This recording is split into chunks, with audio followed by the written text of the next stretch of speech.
आज फिर संविधान की अनुसूचियाँ उनके विषय से पढ़ेंगे। अनुसूची और विषय, अनुसूची में क्या विषय है? जैसे पहली में संघ और राज्य क्षेत्र से संबंधित है। दूसरी अनुसूची राष्ट्रपति और अन्य उच्च पदाधिकारी के वेतन एवं भत्ते पेंशन से संबंधित है। तीसरी अनुसूची में शपथ और प्रतिज्ञान के प्रारूप हैं। चौथी अनुसूची में राज्यसभा में स्थानों का आवंटन है।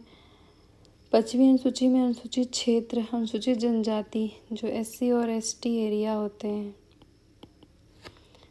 के प्रशासन नियंत्रण के बारे में उपबंध है। छठी अनुसूची में असम, मेघालय, त्रिपुरा, मिजोरम राज्यों के जनजातीय क्षेत्रों के प्रशासन के संबंध में उपबंध है। सातवीं अनुसूची में संघ सूची, राज्य सूची, समवर्ती सूची, केंद्र तथा राज्यों के मत शक्तियों का विभाजन है। आठवीं अनुसूची में भाषाएं है। नौवीं अनुसूची में कुछ अधिनियम और विनियमों का विधि मान्यकरण है। 10वीं अनुसूची में दल परिवर्तन के आधार पर योग्यता है। 11वीं अनुसूची में पंचायतों से संबंधित प्रावधान है। 12वीं अनुसूची में नगर पालिकाओं से संबंधित उपबंध है। संविधान की प्रस्तावना। हम भारत के लोग भारत को एक संपूर्ण प्रभुत्व संपन्न समाजवादी पंथनिरपेक्ष लोकतंत्रात्मक गणराज्य बनाने के लिए तथा उसके समस्त नागरिकों को सामाजिक, आर्थिक, राजनैतिक, न्याय, विचार, अभिव्यक्ति, विश्वास, धर्म, उपासना की स्वतंत्रता, प्रतिष्ठा और अवसर की समानता प्राप्त कराने के लिए उन सब में व्यक्ति की गरिमा, राष्ट्र की एकता और अखंडता सुनिश्चित करने वाली बंधुता बढ़ाने के लिए दृढ़ संकल्प होकर हम अपनी इस संविधान सभा में आज तारीख 26 नवंबर 1949 मिति मार्ग शीर्ष शुक्ल सप्तमी संवत 2006 विक्रमी को एतद द्वारा इस संविधान को अंगीकृत और अधिनियमित आत्मर्पित करते हैं। भारतीय संविधान की प्रस्तावना को संविधान की आत्मा कहा जाता है। अब प्रस्तावना को मात्र एक बार 42वां संविधान संशोधन 1976 के द्वारा संशोधित किया गया है। संघ और उनके क्षेत्र। संविधान के भाग 1 के अंदर अनुच्छेद 1 से 4 तक भारतीय संघ और उनके राज्य क्षेत्रों का उल्लेख किया गया है। भारत को राज्यों का संघ, यूनियन ऑफ स्टेट, घोषित किया गया। वर्तमान में भारत में 28 राज्य, 8 संघ शासित प्रदेश हैं। अनुच्छेद 1 के तहत संघ का नाम इंडिया, दैट इज भारत, अतः राज्य क्षेत्र का उल्लेख किया गया है। भारत संघ के राज्यों के पुनर्गठन के लिए राज्य पुनर्गठन आयोग की स्थापना 1953 में। इसके अध्यक्ष फजल अली थे। श्री रामुलु की मृत्यु के पश्चात 1 अक्टूबर 1953 को भाषा के आधार पर प्रथम राज्य आंध्र प्रदेश का गठन किया गया। राज्य पुनर्गठन अधिनियम 1956 के द्वारा भारत में संघ क्षेत्रीय परिषदों की स्थापना की गई। भारत में 5 क्षेत्रीय परिषदें हैं। केंद्रीय गृह मंत्री इन क्षेत्रीय परिषदों का अध्यक्ष होता है। अब भारत की क्षेत्रीय परिषदें कौन कौन सी हैं? जैसे आपका ये हो गया, ये आपका उत्तर हो गया, ये दक्षिण हो गया, ये पूर्व हो गया, ये पश्चिम हो गया। तो उत्तरी क्षेत्रीय परिषद नई दिल्ली में है। पंजाब, इसमें कौन कौन से राज्य और केंद्र शासित प्रदेश थे जिसका मुख्यालय, मतलब उत्तरी क्षेत्रीय परिषद का हेडक्वार्टर नई दिल्ली में। इसमें कौन कौन से राज्य और केंद्र शासित प्रदेश आते हैं?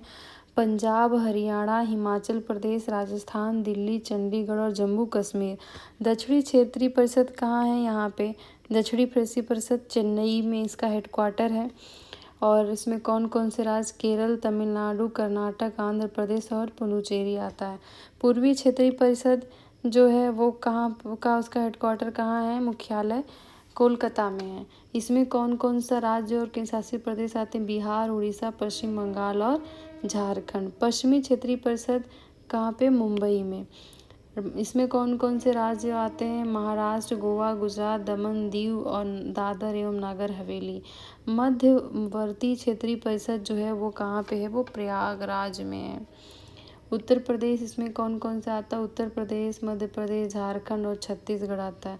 पूर्वोत्तर राज्य अर्थात असम, अरुणाचल प्रदेश, मणिपुर, त्रिपुरा, मिजोरम, मेघालय, नागालैंड को क्षेत्रीय परिषदों में शामिल नहीं किया गया। इसकी समस्याओं को पूर्वोत्तर परिषद अधिनियम 1971 के तहत गठित पूर्वोत्तर परिषद के द्वारा हल किया जाता है।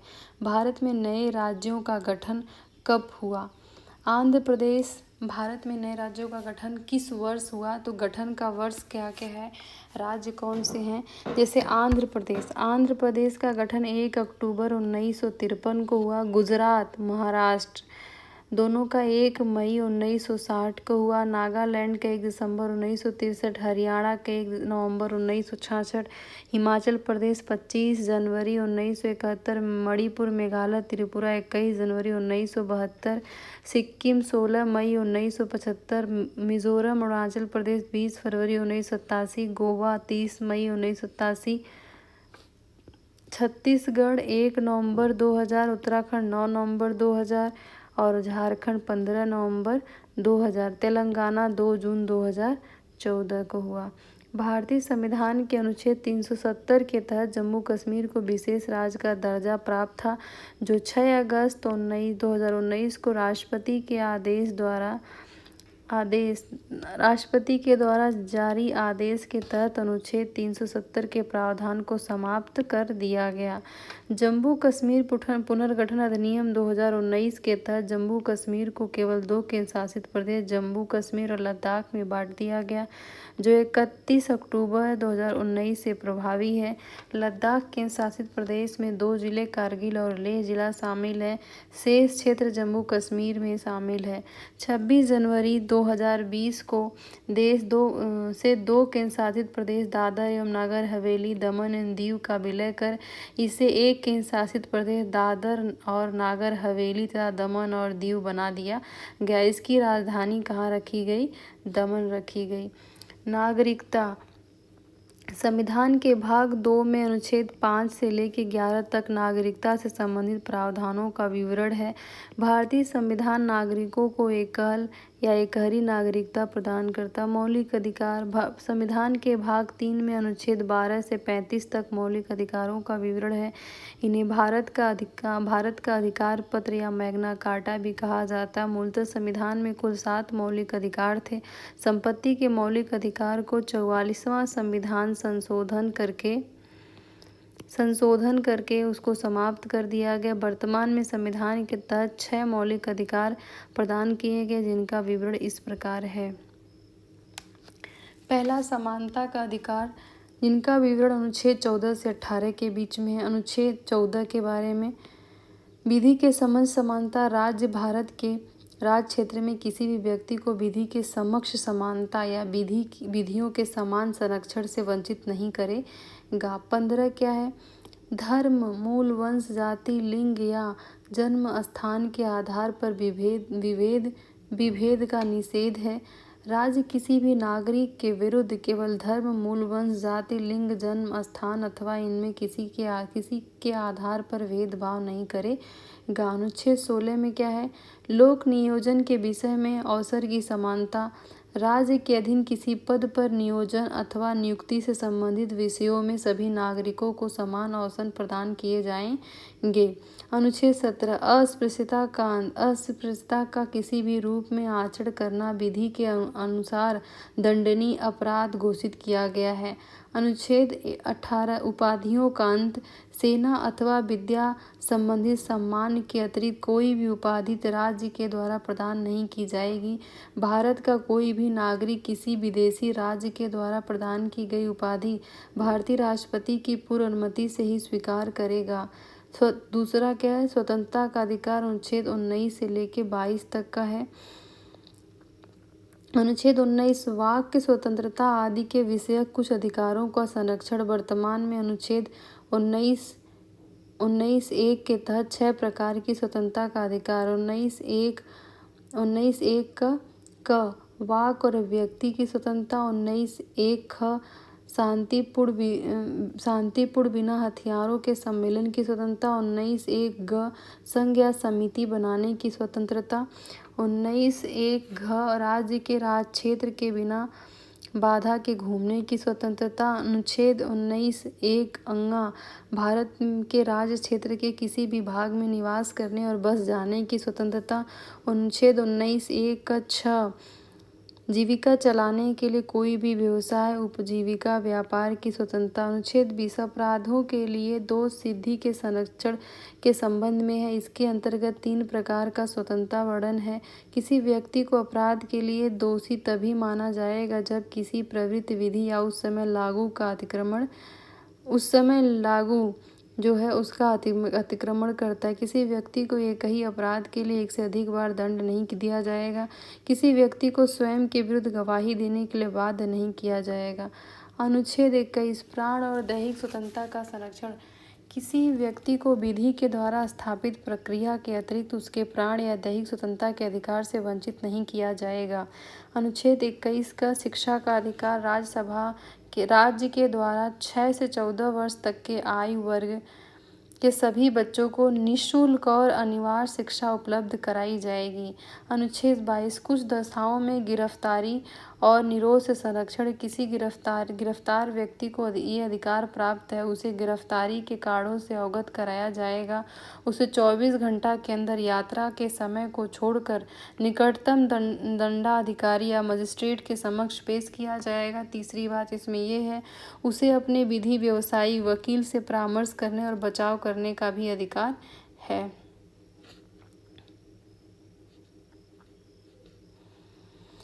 अब तीसरा आता है शोषण के विरुद्ध अधिकार। अनुच्छेद 23 से अनुच्छेद 24। अनुच्छेद 23 के तहत मानव के दुर्व्यवहार और बलात्सरम का प्रतिबंध किया गया है।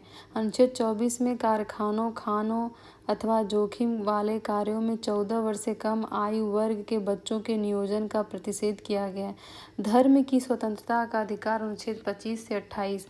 अनुच्छेद 25 के तहत अंतःकरण की और धर्म के अंतःकरण की।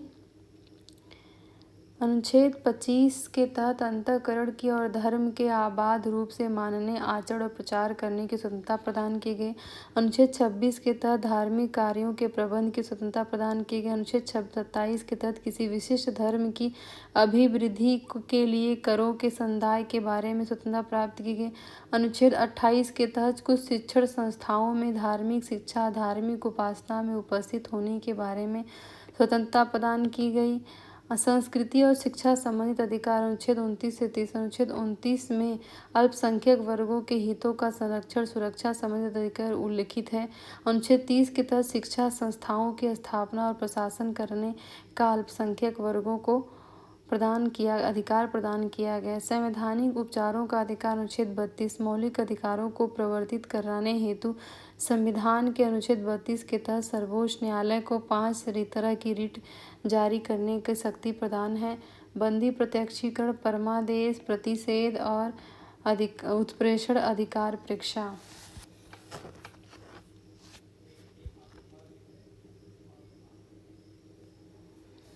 अब पढ़ेंगे अनुच्छेद 32 संवैधानिक उपचारों का अधिकार।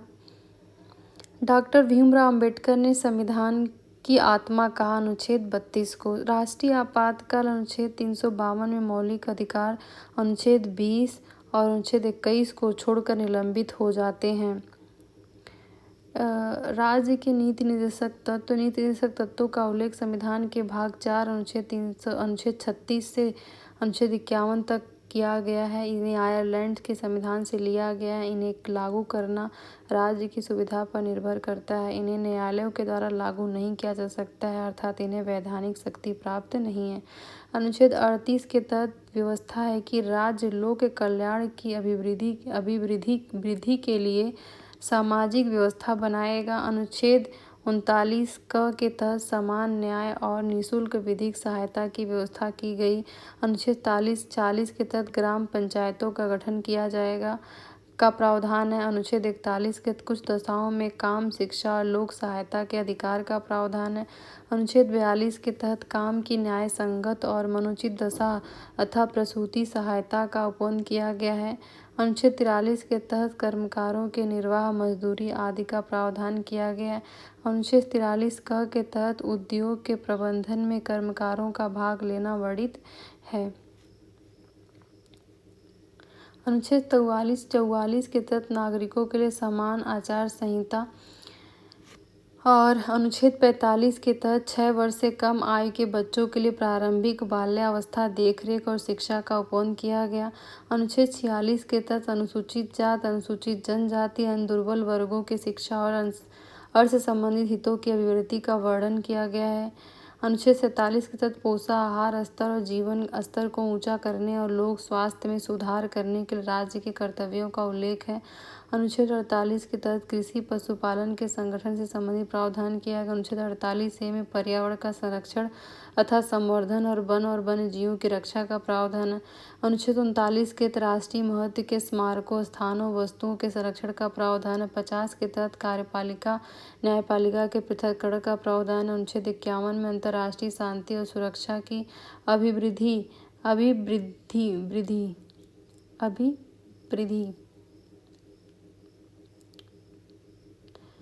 संबंधित प्रावधान किए गए हैं। मौलिक कर्तव्य के बारे में पढ़ेंगे। मौलिक कर्तव्य का प्रावधान भाग 4 क के अनुच्छेद 51 क में किया गया। 42वां संविधान संशोधन 1976 के द्वारा मौलिक कर्तव्यों को संविधान में शामिल किया गया।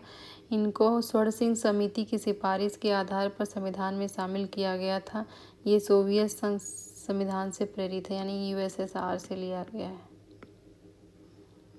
आज के लिए इतना ही।